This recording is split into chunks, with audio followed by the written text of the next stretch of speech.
Hi, this is Dr. Ruscio, and let's discuss if prebiotics can help with weight loss.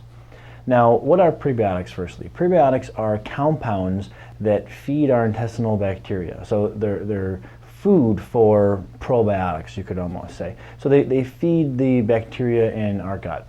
And one of the reasons why prebiotics are attractive is because prebiotics help to feed the gut bacteria, which then produce these compounds known as short-chain fatty acids.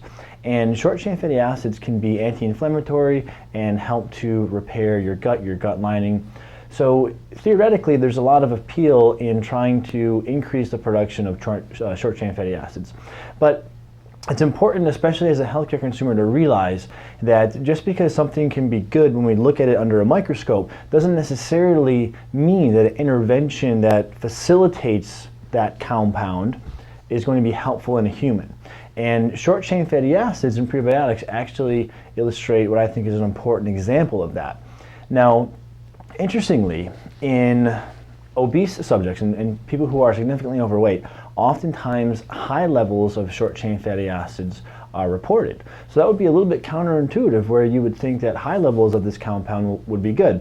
Again, illustrating a concept that just because something is shown to be beneficial in a sense doesn't mean that more and more and more of that compound is better. So more is clearly not better. Being in a your physiological sweet spot zone is oftentimes the best spot to be in. So this connects us to a current study that, and I'll put the abstract up here on the screen, essentially took a group of obese subjects and gave them prebiotics.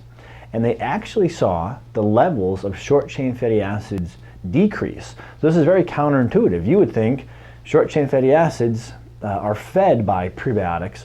So how is it that when we give obese subjects prebiotics, the short-chain fatty acids don't go up, they actually go down? Well, perhaps what's happening here is the prebiotics are feeding good bacteria, and as the good bacteria grow more, they're kind of policing out and crowding out some bad bacteria or some imbalanced bacteria.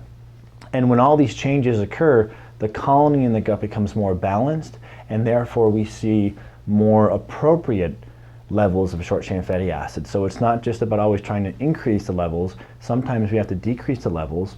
And to think about this more globally, just because something is good in a small amount doesn't mean more is better, more is better, more is better. So in this case, prebiotics were given to obese subjects, and their short-chain fatty acids, which are anti-inflammatory but also high in obese subjects, came down, even though prebiotics feed short-chain fatty acids. So when we zoom way out, what does this really translate to in terms of effect? Well, the fasting or the insulin levels in these obese subjects who received the prebiotic supplementation improved. Now, if we look at this, it'd be very simple to conclude that perhaps prebiotics would be healthy for weight loss. Even more so if you get roped into thinking mechanistically that prebiotics help increase, in some cases, short-chain fatty acids. And short-chain fatty acids are healthy for the gut, and I've heard that leaky gut can cause weight gain, then prebiotics can probably help with my weight gain through repairing the gut. That theory is attractive, but when we look at the clinical trials with prebiotic supplementation for weight loss, the best results that we see are about 2.3 pounds of weight loss. And this is in overweight subjects. So that's something, right? But the effect size is fairly small. And so the reason why I make this cautious commentary is because with the interest in the gut, which is great, because I definitely believe the importance of the gut deserves attention. But you have to be careful, because you'll be bombarded with all these different media claims about the next weight loss cure or the next leaky gut miracle or what have you. And it's just important that we contextualize that while prebiotics can do some interesting things, it doesn't appear that they cause a major or significant impact on your weight. Again, remembering that the best trial, at least to date, using prebiotics has shown about 2.3 pounds of weight loss. It's also important to keep in mind that sometimes you may hear estimates of prebiotics being able to produce a significantly higher amount of weight loss than 2.3 pounds.